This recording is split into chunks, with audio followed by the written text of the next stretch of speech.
When you're chasing reds, a small percentage of anglers catch way more than their fair share of fish, and it's a lot to do with technique. Let's have a look at some of their hot tips to success. So we're just on our way back home from an extended trip out to the Swains.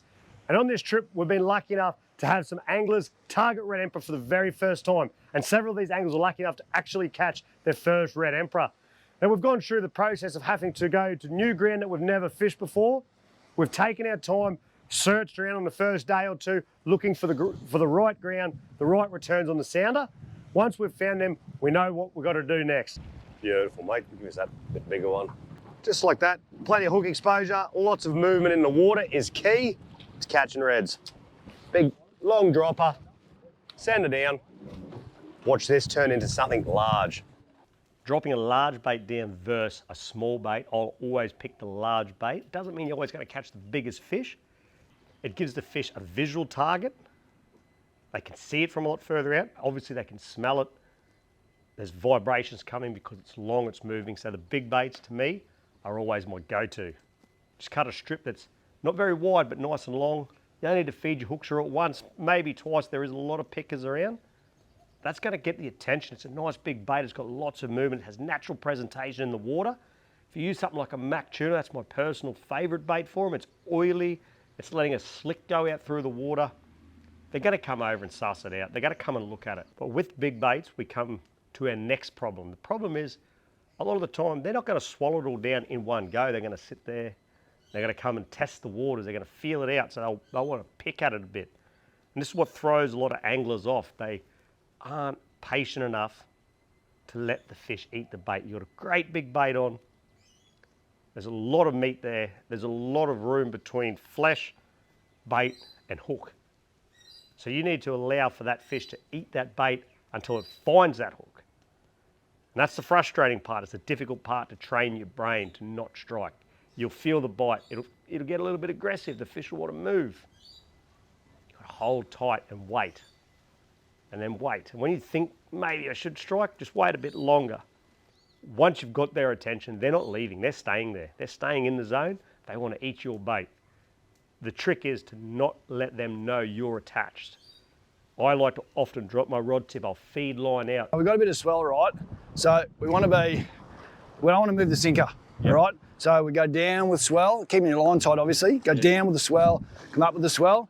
And if you need to give yourself a bit more of that, you just don't want to be moving this bait around at the moment. You just want them to come up and think it's something that's just waving around in the current. The bite, the biggest risk you got is going early on the bite.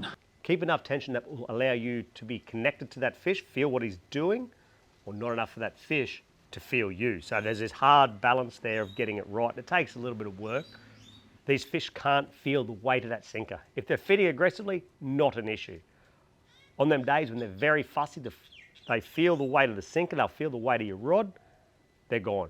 That's the way you're going to lose their interest. So being able to keep the fish engaged in your bait and you understanding what's happening under the water, it's going to up your chances of catching a fish every time.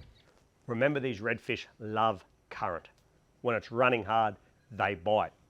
Go light as you can, but you also need to go as heavy as you can, if that makes sense. You need to get that sinker to the bottom. You need to get your bait to the bottom. That's the aim of the game. With this much current, it's getting further and further away, and by the time it actually gets to the bottom, it might be 20, 30 meters away from the back of the boat. It's not that the fish aren't biting today, it's your bait's not in the right spot. This is where we need to rehang, use the electric, creep forward and position the boat, and it becomes another head game because now my sound is saying there's no fish under the boat. And that's fine because my rod's telling me there is now. We're dropping down, we're getting bites. And it might take a little while, just creep forward. If you're on anchor, pull a bit of rope forward, pull a bit of rope forward. Getting that bait in the zone is crucial. If they're not going to go out and swim a million miles to find something, if you want to catch them fast, you need to put that bait right in front of their heads.